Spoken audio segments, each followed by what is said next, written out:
ओम अज्ञानतिमिरान्धस्य ज्ञानाञ्जनशलाकया चक्षुरुन्मीलितं येन तस्मै श्रीगुरुवे नमः। जय श्री कृष्ण चैतन्य प्रभु नित्यानंद श्री अद्वैत गदाधर श्रीवास आदि गौर भक्त वृंद। हरे कृष्णा कृष्ण कृष्ण हरे हरे, हरे राम राम राम हरे हरे। हरे कृष्ण कृष्ण कृष्ण हरे हरे, हरे राम राम राम हरे हरे। हरे कृष्ण कृष्ण कृष्ण हरे हरे, हरे राम राम राम हरे हरे।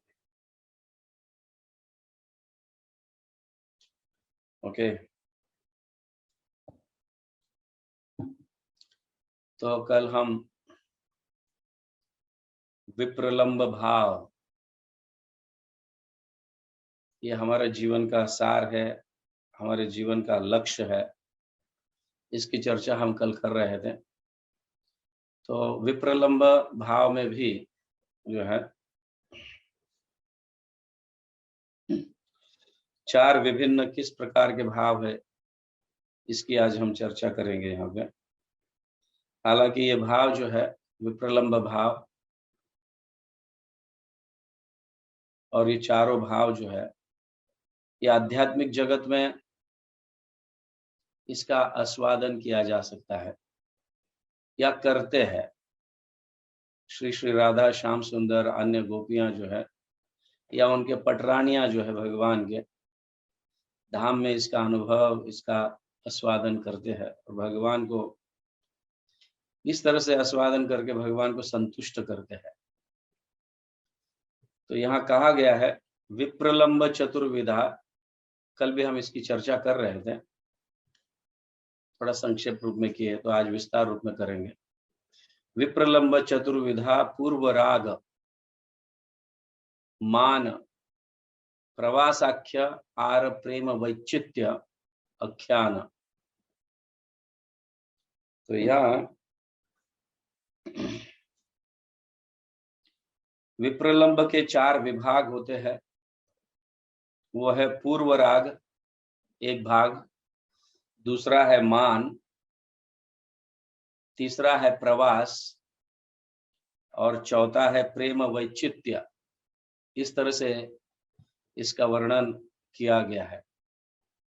तो विरह के जो है 4 प्रकार के भाव होते हैं। विरह का विप्रलंब, विप्रलंब भाव मतलब विरह।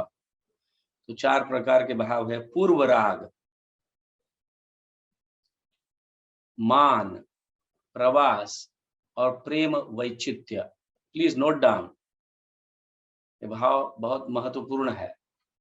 आप जप कर रहे हो, कई भक्त लोग जप करते हैं, तो जप करते समय हम भगवान का नाम सुनेंगे या जो कहा जा रहा है क्लास सुनेंगे। 2 are not possible at the same time, खास करके नवदीक्षित नए भक्तों को। तो इसलिए इसे नोट डाउन कीजिए। तो विप्रलंब भाव के 4 विभाग है। तो पहला विभाग जो है पूर्व राग के विषय में कहा गया है उज्ज्वल नीलमणि में, रतिर या संगमात पूर्वम, रतिर या संगमात पूर्वम दर्शन श्रवणादिजा तयोर उन्मिलति प्रज्ञा पूर्वरागस उच्यते, ऐसा कहा गया। तो जो इसका वर्णन यहाँ कहा गया, यहाँ किया है, जब प्रेमी तथा प्रेमिका में मिलन के पूर्व देखना या सुनने इत्यादि उत्पन्न आसक्ति विभाव तथा अनुभव जैसे 4 घटकों के मिश्रण से अत्यंत आस्वाद्य बन जाती है, तो उसे पूर्व राग कहते हैं। थोड़ा डिफिकल्ट जाता है समझने में। इन शॉर्ट, पूर्व राग का अर्थ यह है जैसे उदाहरण के तौर पर अगर देखा जाए तो रुक्मिणी जो है भगवान से ब्याह होने के पहले हाँ, विदर्भ में रुक्मिणी के महल में कई ऋषिगण आया करते थे, साधु संत महात्मा आया करते थे, कभी कभी नारद भी आते थे और आकर वहां पे कृष्ण के गुणगान गाते थे। बाल्य लीला का कहो, पौगंड लीला का कहो, उनके गुणगान गाते थे। और इस गुणगान से आकर्षित होकर रुक्मिणी इस पूर्व राग का भाव, इसे पूर्व राग कहा जाता है, मतलब मिलने से पहले भगवान के विषय में सुनना या देखने से पहले भगवान के विषय में सुनना, उनके लीलाओं का श्रवण करना, इससे जो प्रेम उत्पन्न होता है, मिलने की इच्छा होती है उस व्यक्ति को, आप समझ रहे, इसे पूर्व राग कहा गया है। ये विप्रलंब है, मतलब विरह है ना। हम कई भक्तगण हमें भगवान के विषय में कहते हैं, उनकी लीलाओं का गुणगान करते हैं, या सपोज किसी व्यक्ति के विषय में कह रहे हैं, किसी व्यक्ति के गुणगान गा रहे हैं, तो उससे मिलने की इच्छा होती है।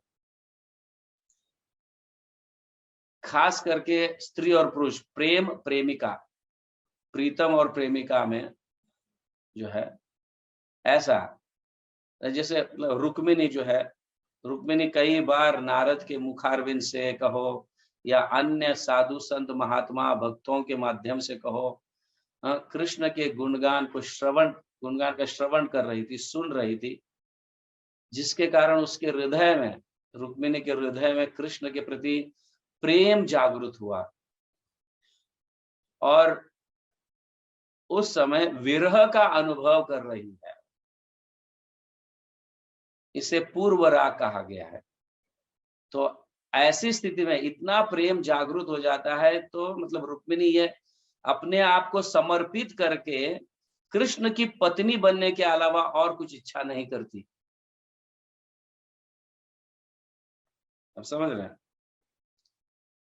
तो इसे पूर्व राग कहा गया है।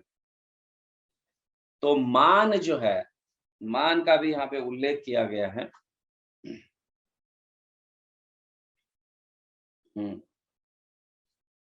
दंपत्योर भाव एकत्र सतोर अपि अनुरक्तयोः स्वभाविष्ट विष्ठाश्लेष विक्षादि निरोधी मान उच्यते। I am trying to pronounce these words. These words are difficult. मान शब्द प्रेमी तथा प्रेमिकाओं द्वारा अनुभव किए गए भाव का सूचक है, चाहे वे एक स्थान में हो या अलग अलग। यह भाव उन्हें एक दूसरे को देखने तथा आलिंगन करने से रोकता है, यद्यपि वे एक दूसरे के प्रति अनुरक्त रहते हैं। तो इसको प्रेम युक्त क्रोध कहते हैं ना, प्रेम युक्त क्रोध, रूठना, साथ में रहते भी रूठते हैं, एक दूसरे को देखते नहीं है, कभी कभी टॉन्टिंग भी होता है, isn't it? तो देखते साथ में है और एक दूसरे से घनिष्ठ प्रेम करते हैं, लेकिन थोड़ा सा क्रोध के कारण एक दूसरे को देखते नहीं है, बोलते नहीं है। इसे मान कहा गया है। कभी कभी कृष्ण से रूठकर राधा रानी मान के भाव से चली जाती थी और कृष्ण उसे ढूंढने लगते थे, तो ये मान है, इसे मान कहा गया। तो ये मान भी एक विप्रलंब भाव देता है, नजदीकी है लेकिन वो भी विरह है, बात नहीं करते हैं, देखते नहीं है एक दूसरे को। I hope you are understanding, आप समझ रहे हो? हाँ, इसे मान कहा गया। तो आगे कहा गया है पूर्व संगतयोर यूनोर भवेत देशांतराधिभि व्यवधानम तु यत् प्रज्ञा स प्रवास इति यते। प्रवास, प्रवास क्या है? प्रवास उन दो प्रेमियों के वियोग का सूचक है जो पहले घनिष्ठता पूर्वक संबंधित थे। यह वियोग उनके भिन्न भिन्न स्थानों में रहने के कारण होता है। अभी कभी कभी काम के लिए व्यक्ति दूर जाता है, isn't it?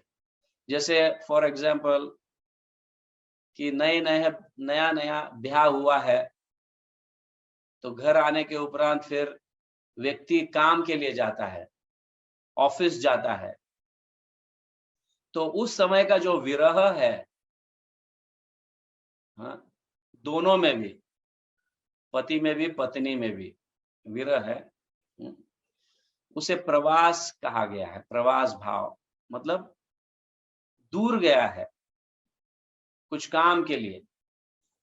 तो इसका वर्णन जो है यहाँ पे कश्चित दूर प्रवास भी कहा गया है और सुदूर प्रवास अनंतर कहा गया है। दो प्रकार के प्रवास है। कश्चित दूर मतलब थोड़े ही दूरी पर गए हैं, तो उसमें होने वाला विरह जो है कश्चित प्रवास, थोड़ा विरह। और यहाँ पे सुदूर प्रवास अनंतर मतलब कहीं दूर गांव गया है, अब पता नहीं कब लौटेंगे। पहले आजकल के जैसे गाड़ियां या व्हीकल्स नहीं हुआ करती थी। पहले बैलगाड़ी से जाते थे, कभी कभी लोग पैदल जाते थे, महीनों 2 महीनों के बाद आते थे, समझ गए ना? तो इसे सुदूर, सुदूर मतलब बहुत दूर, सुदूर प्रवास अनंतर मतलब लंबे समय तक, तो उसमें होने वाला विरह जो है ये भी विप्रलंब का भाव। तो हम नेक्स्ट टाइम समझेंगे कि इसके उपरांत होने वाला संभोग जो है, मिलन जो है, उसे क्या कहते हैं, that will say later. But फिलहाल तो विप्रलंब के 4 विविध स्थितियां हैं। पहली स्थिति जो है वो पूर्वराग, मतलब किसी व्यक्ति को मिलने से या देखने से पहले सिर्फ उनके गुणगान सुनकर या उनके सौंदर्य को या व्हाटएवर जो भी है, उनके व्यक्तित्व को सुनकर मिलने की इच्छा, पूर्वराग। जैसे रुक्मिणी के विषय में हमने सुना, रुक्मिणी पहले भगवान को कभी नहीं मिली थी, लेकिन नारद और अन्य ऋषिगण, साधु संत महात्माओं के माध्यम से वो श्रवण करती थी। जब साधु संत आते थे वृंदावन से, जब जाते थे विदर्भ में और वहां कृष्ण के गुणगान गाते थे, तो रुक्मिणी निरंतर श्रवण करती थी। उनका जब जब आते थे तो श्रवण करने के लिए उनके साथ समीप बैठकर श्रवण करती थी। हम तो सोते हैं तो ध्यान पूर्वक श्रवण कर कर जो उत्पन्न हुआ है प्रेम, और उसमें जो विरह का भाव रहा है, कब मिलूंगी कब मिलूंगा, जो इसे पूर्व राग। और मिलने के उपरांत जो है छोटे छोटे चीजों पर थोड़ा गुस्सा आने लगता है। हालांकि मैं भौतिक उदाहरण देकर समझाने का प्रयास कर रहा हूं। कभी देखो, शादी के पहले एक प्रेमिका दूसरे प्रेम मतलब अपने प्रीतम से मिलती है या दोनों मिलते हैं, तो छोटे छोटे बातों पर थोड़े झगड़े होने लगते हैं, और फिर एक साथ रहते हुए भी बात नहीं करते, देखते नहीं है। इसे मान कहा गया है। हालांकि मान, पूर्वराग यहां अनुभव नहीं किया जा सकता। शुद्ध जो भाव है, ऑफ कोर्स प्रेम का अनुभव तो यहाँ नहीं किया जाता। व्हाटएवर हम जो समझते हैं प्रेम, ये सिर्फ वासना है, काम वासना एक दूसरे के प्रति। प्रेम तो आध्यात्मिक जगत में है, और प्रेम के आधार पर ही ये विप्रलंब भाव का अनुभव किया जा सकता है। इसलिए उसे वैकुंठ धाम कहो या गोलोक धाम कहो, यहां ही उसका आस्वादन किया जा सकता है। बट मैं इसको सरल रूप से समझने के लिए भौतिक उदाहरण देकर समझा रहा हूं, बट उसे पूर्ण रूप से ना समझे। हाँ, ये यही है ऐसा नहीं, क्योंकि प्रेम अलग है और काम वासना अलग है। और समझ रहे हैं, आध्यात्मिक जगत में प्रेम है और भौतिक जगत में काम वासना है।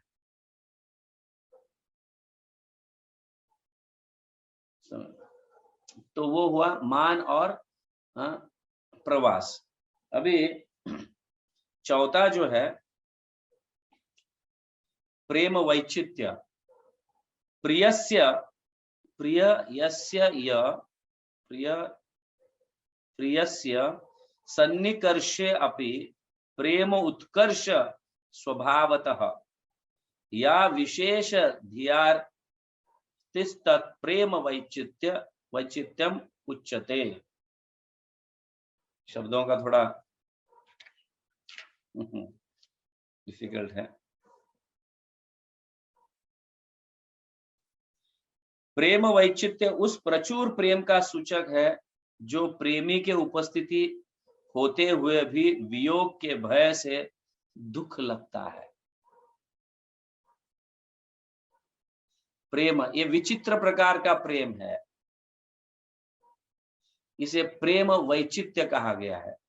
प्रेम वैचित्य वियोग, विरह या विप्रलंब, ये क्या है? जब एक दूसरे हम बैठे हैं साथ में, लेकिन भय क्या है? अब अलग हो जाएंगे कुछ समय के बाद। आप समझ रहे हैं? कुछ समय के बाद अलग हो जाएंगे, ये चिंता में दोनों रहते हैं। हम मिलने के लिए तो आए हैं, मिल रहे हैं, बात भी कर रहे हैं, साथ में है, फिर भी एक वियोग का अनुभव हो रहा है। क्या, कैसे वियोग का? इसे प्रेम वैचित्य कहा गया है। तो मतलब अब हम दूर होंगे, कुछ समय के बाद हम दूर हो जाएंगे, हम चले जाएंगे अपने अपने स्थान। तो ऐसे समय में लंबे समय तक रहने के बाद भी ऐसा लगता है कुछ ही क्षण तो व्यतीत किए हैं। आप समझ रहे ना?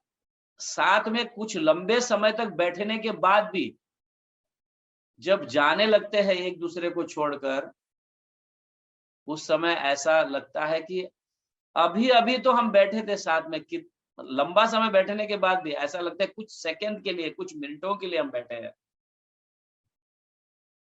तो ऐसा अनुभव प्रेम वैचित्य जो है। तो दोनों साथ में रहते हुए भी ये डर लगा रहता है कि हम अब, एक भय लगा रहता है कि हम जाएंगे, अब कुछ समय के बाद हम वापस अपने अपने स्थान चले जाएंगे। वियोग का अनुभव, साथ में वियोग का अनुभव, साथ में रहते हुए भी वियोग का अनुभव, ये विप्रलंब का चौथा भाग। तो यहां कहा गया है राधिकाधे पूर्व भाग प्रसिद्ध प्रवास माने प्रेम वैचित्य श्री दशमे महिषी गणे। यहाँ पे 4 प्रकार के वियोग, मतलब 4 प्रकार के विप्रलंब जो भाव है, पूर्व राग, मान, प्रवास और प्रेम वैचित्य, यहाँ पे कहा गया है 4 प्रकार के वियोग में से 3 जो है पूर्वराग, मान और प्रवास, ये 3 जो है श्रीमती राधा रानी तथा गोपियों में प्रसिद्ध है। यह हर हमेशा इन तीनों का अनुभव गोपियां करती है। लेकिन चौथा जो है प्रेम वैचित्य जो है, द्वारका में पटरानियों में प्रेम वैचित्य का भाव अत्यंत प्रमुख है। प्रेम वैचित्य का भाव जो है रानियों में, रुक्मिणी, सत्यभामा, इसका ज्यादातर वो अनुभव करती है। क्यों? क्योंकि कृष्ण जो है उनके साथ तो रहते हैं, वहां पे पलंग पर सोए है भगवान, लेकिन पूरी रात जो है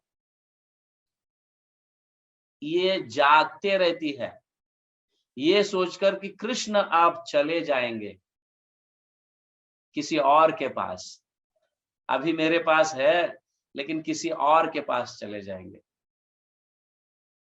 तो भगवान के कई रानियां हैं, समझ गया ना, अभी आराम तो कर रहे हैं, इसलिए वो पूर्ण रूप से जागी रहती है, सोती नहीं है। तो हर पटरानी ऐसे अनुभव करती है। हालांकि भगवान जो है सोए हुए दिखते हैं, लेकिन क्या कहते हैं उसे, योग निद्रा में वो किसी और के पास चले जाते हैं और वहां पे कार्यशील हो जाते हैं, उनके साथ रहते हैं। तो यहाँ रुक्मिणी सत्यभामा पटरानियां तो जाग रही है, भगवान सोए है, लेकिन गए किधर है? गोपियों के पास। तो इसे प्रेम वैचित्य विप्रलंब भाव कहा गया है। अब समझ रहे हैं? तो यहाँ आगे एक दूसरे से वार्तालाप कर रही है। जस्ट एक उदाहरण के लिए मैं पढ़कर बताऊंगा। एक दूसरे से रानियां जो है वार्तालाप कर रहे, हे सखी कुररी, अब तो रात्रि हो गई है और कृष्ण सोए हुए हैं, तुम न तो सोई हो न विश्राम कर रही हो, अपितु विलाप कर रही हो। क्या मैं यह मान लूं कि तुम भी हमारी तरह कमल नेत्रों वाले कृष्ण की हास्य युक्त उदार चंचल चितवन से प्रभावित हो? यदि ऐसा है तो तुम्हारा हृदय बुरी तरह से बिंद चुका है। क्या इसलिए तुम निद्रा विहीन विलाप के चिन्ह प्रकट कर रही हो? इस तरह से वार्तालाप, मतलब एक पत्नी दूसरे, मतलब कृष्ण की एक पत्नी दूसरे पत्नी से कह रही है, क्यों तुम जागी हो, क्यों तुम विलाप कर रही हो? क्या कृष्ण अभी वियोग चले जाएंगे इसलिए? तो हमारी भी दशा वैसे ही है, ऐसे वो कह रही है। आप समझ गए विप्रलंब के 4 विभाग, हाँ, 4 स्थितियां, ये भाव जो है पूर्वराग, मान, प्रवास और प्रेम वैचित्य। तो ये विप्रलंब भाव जो है, और हमारे लिए सबसे अनुकूल, हम इसका अनुभव इसलिए करना चाहिए, मतलब माला जप करते समय इस भाव को हमारे में प्रकट होना इसलिए क्योंकि हम भगवान से दूर है बहुत, isn't it? और कई साधु संत महात्माओं के माध्यम से, भक्तों के माध्यम से हम भगवान के विशेष गुण लीलाओं का वर्णन सुन रहे हैं, श्रवण कर रहे हैं, धाम के विषय में, उनके लीलाओं के विषय में, उनके रूप के विषय में, उनके नाम के विषय में हम निरंतर श्रवण करते हैं उनसे। और ये जब श्रवण करते रहेंगे कंटिन्यूअसली, तब जाके प्रेम का एक वो स्थान या वो स्तर प्राप्त होगा जब हम पूर्व राग का अनुभव करेंगे, जैसे रुक्मिणी कर रहे थे। और उस समय जैसे रुक्मिणी ने कहा कि भगवान की मैं पत्नी बनना चाहती हूँ, इस तरह से मैं समर्पित हो जाऊंगी उनके चरणों में, पत्नी बनकर मैं समर्पित हो जाऊंगी। तो उसी तरह से हमारा भी आध्यात्मिक जगत में, वैकुंठ धाम को हो या गोलोक में, एक स्थान है जिसको हम छोड़ के आए हैं। और भगवान के गुणगान श्रवण करने से, उनके लीला धाम, ये सब कुछ श्रवण करने मात्र से हमें भी ये पूर्व राग उत्पन्न होना चाहिए। प्रभुपाद ऐसे कहते हैं, यदि व्यक्ति का साधन अभ्यास उसके विरह भाव को तीव्र नहीं कर रहा है, तो वह सही ढंग से साधना नहीं कर रहा है। अगर हम साधना जो कर रहे हैं, रेगुलर उठकर जप करते हैं, श्रीमद् भागवतम पढ़ते हैं, तो यदि व्यक्ति का मतलब यदि भक्त का साधन अभ्यास में विरह का भाव उत्पन्न नहीं हो रहा है, दैट मीन्स हमारी साधना ठीक नहीं है। आप समझ रहे हैं, हमारी साधना ठीक नहीं है। तो बिना विरह के कोई साधना नहीं है, समझ गए ना। तो विरह भाव अगर उत्पन्न हो रहा है तो ही हम साधना कर रहे हैं, वरना तो साधना नहीं कर रहे हैं। ऐसे कई है, हम इसकी थोड़ी चर्चा आगे कर लेते हैं। जैसे षडगोस्वामीज इस तरह से निरंतर रोते रहते थे, हे राधे व्रज देवी के च ललिते, हे नंद सुन कुतः, कहाँ हो तुम, हे राधा रानी, हे आप राधा रानी के परिकर मतलब गोपियां, हे कृष्ण आप सब कहाँ हो। तो यहाँ हमारे आचार्य कहते हैं कि मिलन भाव इतना श्रेष्ठ नहीं है जितना विरह भाव श्रेष्ठ है, या विप्रलंब भाव श्रेष्ठ है। विप्रलंब भाव से भगवान बहुत जल्दी प्रकट हो जाते हैं, दर्शन देते हैं। इसीलिए हमें इस भाव में ही साधना करनी चाहिए, तब जाके कृष्ण दर्शन देंगे। चैतन्य महाप्रभु हमारे लिए ये भाव बहुत महत्वपूर्ण है ऐसे समझाते हैं, और इसी भाव को प्रकट होना, यही भाव प्रकट होना चाहिए। अगर नहीं हो रहा है तो हमारी साधना ठीक नहीं है, कहीं ना कहीं साधना में खोट है। ओके, हरे कृष्णा। जगत गुरु श्रील प्रभुपाद की जय, हरिनाम संकीर्तन की जय, गौर प्रेमानंदे, हरि हरि।